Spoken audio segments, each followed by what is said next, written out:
नमस्कार,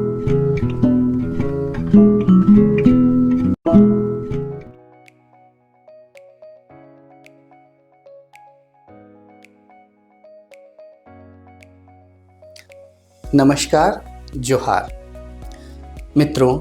आज हम चर्चा करेंगे भारत और झारखंड के लिए एक बहुत महत्वपूर्ण बीमारी के बारे में, जिसे कहते हैं सिकल सेल डिसीज़ या सिकल सेल बीमारी, हसुआ रोग, या फिर यहाँ साधारण भाषा में इसे खून सूखने वाली बीमारी के नाम से भी जाना जाता है। और इस संदर्भ में बात करने के लिए आज हमारे समक्ष हैं डॉक्टर अभिषेक रंजन, जिन्हें 20 से अधिक वर्षों का अनुभव है हेमेटोलॉजी और इससे रक्त संबंधित बीमारियों के बारे में चिकित्सा व विशेषज्ञता हासिल है सिकल सेल बीमारी के बारे में। सर, आपका बहुत बहुत स्वागत है।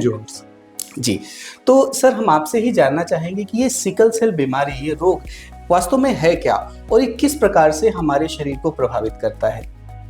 सर, सिकल सेल, जैसा आपने बताया कि सिकल सेल में जो आरबीसीज होते हैं वो हसुआ शेप के हो जाते हैं। तो इसका रीज़न होता है कि एक जेनेटिक डिजीज है जिसमें आरबीसी में 6 position of the beta globulin chain में म्यूटेशन होता है, और जिससे आरबीसी जो नॉर्मल शेप के ना होके वो आपके सिकल सेल्स के हो जाते हैं, हसुआ शेप के हो जाते हैं। और ये शेप के डिफॉर्मिटी की वजह से क्या होता है कि ये ब्लड जहाँ जहाँ हमारे बॉडी में फ्लो करता है, वैसे तो ब्लड हमारे शरीर में हर जगह फ्लो करता है डेफिनेटली, तो ये जो हसुआ शेप के जो सेल्स होते हैं वो हमारे ब्लड वेसल्स को ब्लॉक करते हैं। और ये ब्लॉक करने की वजह से हमारे बॉडी में ऐसा कोई ऑर्गन नहीं है जो अफेक्टेड ना होता हो। ब्रेन में जैसे साइलेंट इन्फाक्ट होते हैं, छोटे छोटे इन्फाक्शन हो जाते हैं, जिससे बच्चों की IQ जो होती है वो कम हो जाती है।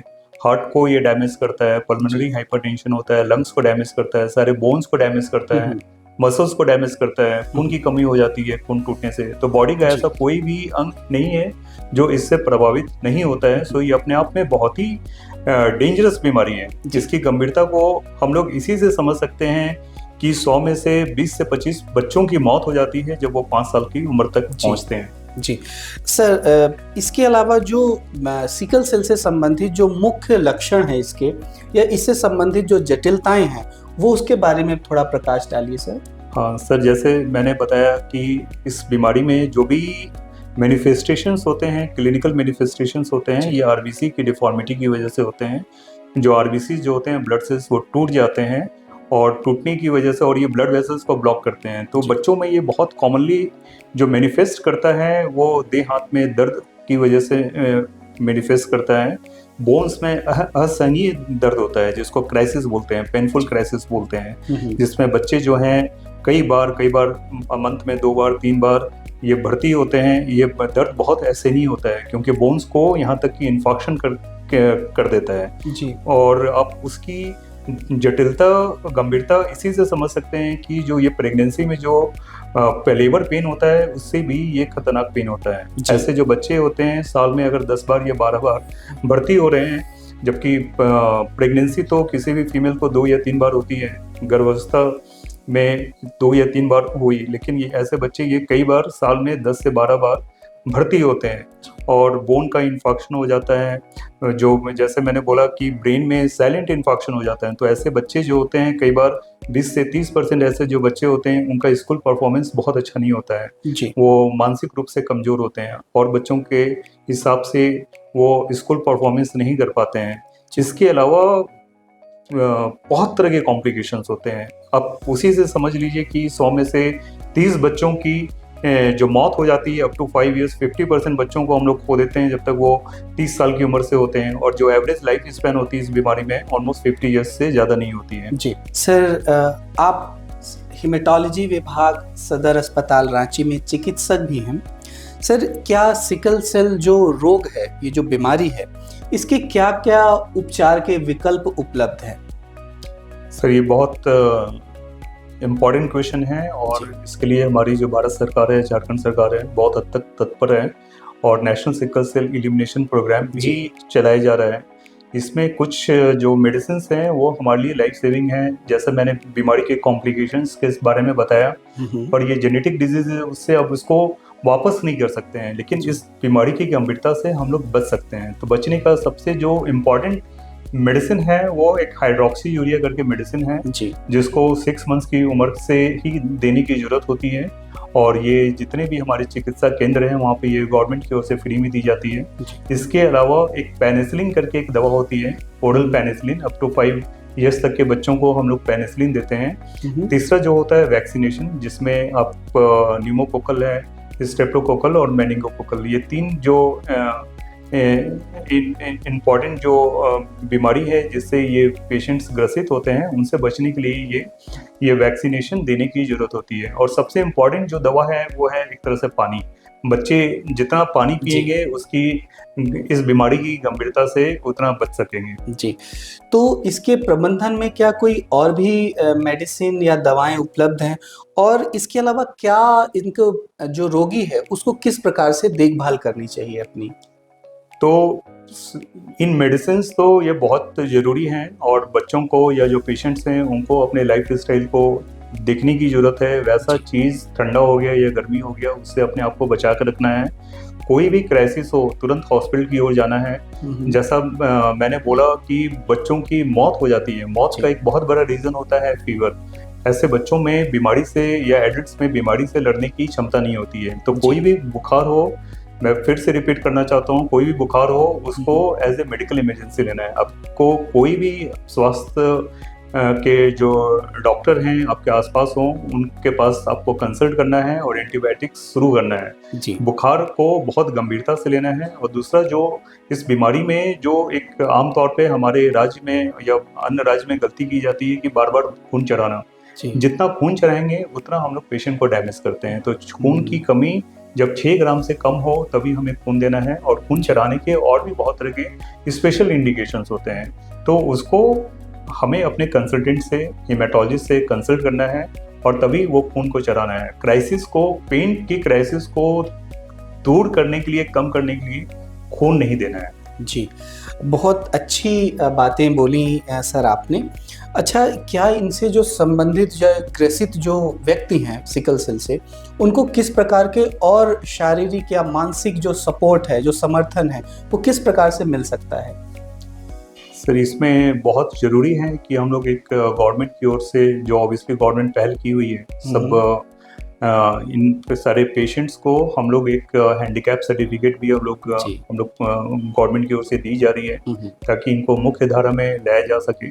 जैसा कि मैंने बोला कि बच्चे जो होते हैं मानसिक रूप से कई बार कमज़ोर होते हैं और हैंडीकैप भी होते हैं, उनको बहुत तरह के avascular necrosis of the bones hip joint के हो जाते हैं, जिसकी वजह से ये चलने में भी कई बार असमर्थ होते हैं। तो इनको मुख्य धारा में लाने के लिए गवर्नमेंट की ओर से प्रयास है हैंडीकैप सर्टिफिकेट देके। प्लस दूसरा एक बहुत इम्पॉर्टेंट है कि हम लोग इनके पेरेंट्स को और वो हम लोग काउंसलिंग करें, बच्चों को काउंसलिंग करें। टीचर्स को भी हमें स्कूल में इसके प्रति काउंसलिंग करने की ज़रूरत है कि ऐसे बच्चों के प्रति बहुत ज़्यादा वो हार्श ना हो। अगर वो एब्सेंट होते हैं तो उनको उनके जो सिक एब्सेंटिज्म है उसको एक जेन्युइन रूप से उसको लिया जाए और स्पेशल लीव की भी प्रोविज़न की जाए। और इन सब बातों को, और एक साइकेट्रिक काउंसलिंग कई बार इन बच्चों को इतना ज़्यादा पेन होता है या एडल्ट्स को इतना ज़्यादा पेन होता है कि इनमें सुसाइडल आइडिएशन तक आ जाते हैं। और कई बार पेशेंट्स ये हमें कंप्लेन भी करते हैं, सर कब तक यानी इस तरह से जीने से तो अच्छा है कि हम लोग की मौत हो जाए। तो साइकेट्रिक काउंसलिंग ऐसी बीमारी में, खास करके वैसे पेशेंट जिनको बार बार पेनफुल क्राइसिस होता है, तो उनको साइकेट्रिक काउंसलिंग की बहुत ज़्यादा ज़रूरत होती है। पेरेंट्स को भी बहुत ज़्यादा काउंसलिंग करने की ज़रूरत होती है कि ये बच्चों की जो पेन है उसको गंभीरता से लें और उसको जेन्युइन रूप में लें। ऐसा ना सोचें कि वो बच्चे यूं ही कंप्लेन कर रहे हैं। जी सर, इस सिकल सेल बीमारी को हमने उन्मूलन हेतु लक्षित किया गया है। सर, इस उन्मूलन के प्रयास के लिए जो टेस्ट हैं, सिकल सेल का टेस्ट जो जांच है, उसकी क्या महत्ता है, क्या उपयोगिता है? सर, टेस्ट तो डेफिनेटली बहुत ही ज़रूरी है और अभी हमारे राज्य की ओर से सारे जितने भी यहाँ पे लोग हैं अप टू 40 ईयर्स, उनका सिकल सेल स्क्रीनिंग होना है और उसको राज्य सरकार की ओर से ये प्रयास है कि हम लोग HPLC के थ्रू ये जांच करें, ताकि सिकल के अलावा हमारा जो राज्य में एक बहुत बड़ा संख्या है वो थैलेसीमिया का भी है। जी और बहुत सारे ऐसे पेशेंट्स हैं जो थैलेसीमिया विद सिकल ग्रसित हैं। जी और भी अन्य हीमोग्लोबिनोपैथीज हैं, जैसे हीमोग्लोबिन डी डिजीज है, HbE डिजीज है। तो एक बार हम लोग HPLC करके सारे पेशेंट्स को, हम लोग जितने भी राज्य के जो जनसंख्या है उनको हम लोग एक बार में ही हम लोग उनको देख सकें कि उनमें कौन सी जीन ग्रसित है या कौन सी बीमारी से उनमें कौन सी जीन उनमें मौजूद है। इसमें बहुत ज़रूरी कि हम लोग एक एंटीनेटल स्क्रीनिंग को हम लोग यूनिवर्सल रूप में करें। हर गर्भवती महिलाओं का हम लोग यूनिवर्सल रूप में HPLC जांच कर सकें, तो ये बहुत ज़रूरी है। इसके अलावा राज्य में एंटीनेटल स्क्रीनिंग, प्रीनेटल स्क्रीनिंग, जिसमें एम्नियोसेंटेसिस और कॉरियोनिक विलस सैंपलिंग की ज़रूरत होती है। वैसे दंपति जो हस्बैंड वाइफ जो सिकल सेल ट्रेट या थैलेसीमिया ट्रेट से ग्रसित हो, तो फीटस का भी चांसेस होता है कि वो अफेक्टेड हो। तो हमें बहुत ज़रूरी है कि हम लोग राज्य में एम्नियोसेंटेसिस और CVS की भी फैसिलिटी अपने मरीज को प्रोवाइड कर सकें। जी सर, अभी हाल ही में क्या इसमें परिवर्तन हुए हैं सिकल सेल बीमारी के प्रबंधन में, उनके जांच में एवं उनकी चिकित्सा के लिए? तो कुछ हैं तो आप हमारे दर्शकों को बताना चाहेंगे, आम लोगों को? सबसे ज़रूरी है कि सर हम लोग सब पेशेंट्स को सबसे पहले काउंसलिंग करते हैं कि उन्हें सही मात्रा में पानी का सेवन करना है, गर्मी और ठंड से बच के रहना है। हाइड्रोक्सी यूरिया का जो डोज है वो हमें राइट डोज में देने से ही हाइड्रोक्सी यूरिया काम करता है। तो 30 मिलीग्राम पर केजी बॉडी वेट का जो मैक्सिमम डोज है उसको देने की ज़रूरत होती है। और जो दवा देते हैं तो उसके साथ जो साइड इफ़ेक्ट्स होते हैं उसको भी मॉनिटरिंग करने की ज़रूरत होती है। बोन मैरो ट्रांसप्लांटेशन का भी एक इम्पॉर्टेंट रोल है। वैसे पेशेंट जिनको बार बार क्राइसिस होता है और कॉम्प्लिकेशंस होते हैं तो उनको हम लोग ट्रांसप्लांट की ओर भी के लिए भी हम लोग, अगर उनके लिए मैच सिबलिंग मिल जाते हैं या अनरिलेटेड डोनर मिल जाते हैं, तो हम लोग उनको ट्रांसप्लांट की ओर भी मोटिवेट करते हैं। दूसरी जो जीन थेरेपी है, इस बीमारी में जीन थेरेपी की अब शुरुआत हो चुकी है और आने वाले समय में प्रोबेबली हम लोग अपने कंट्री में भी जीन थेरेपी प्रोवाइड कर सकेंगे अपने पेशेंट्स को।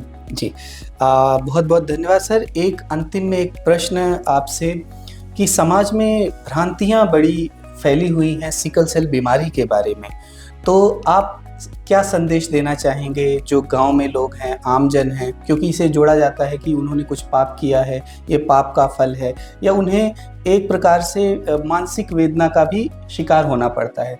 तो आप विशेषज्ञ के रूप में इस पे क्या कहना चाहेंगे?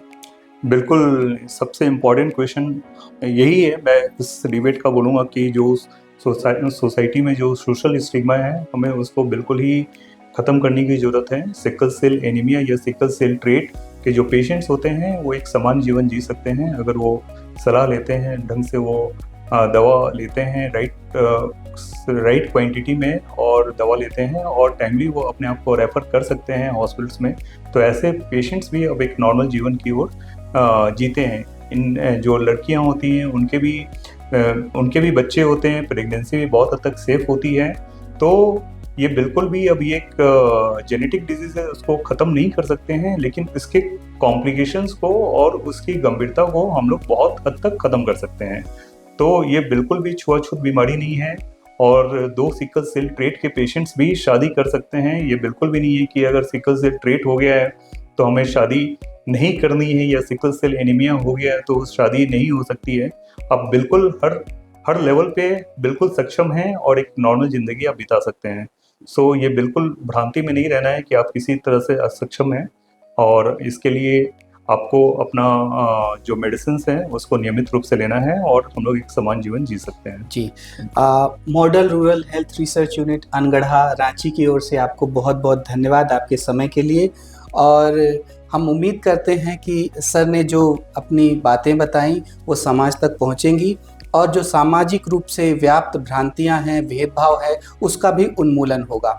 आप सभी लोग सिकल सेल की जांच कराएं और इस रोग से मुक्ति पाएं। धन्यवाद। धन्यवाद सर जॉर्ज।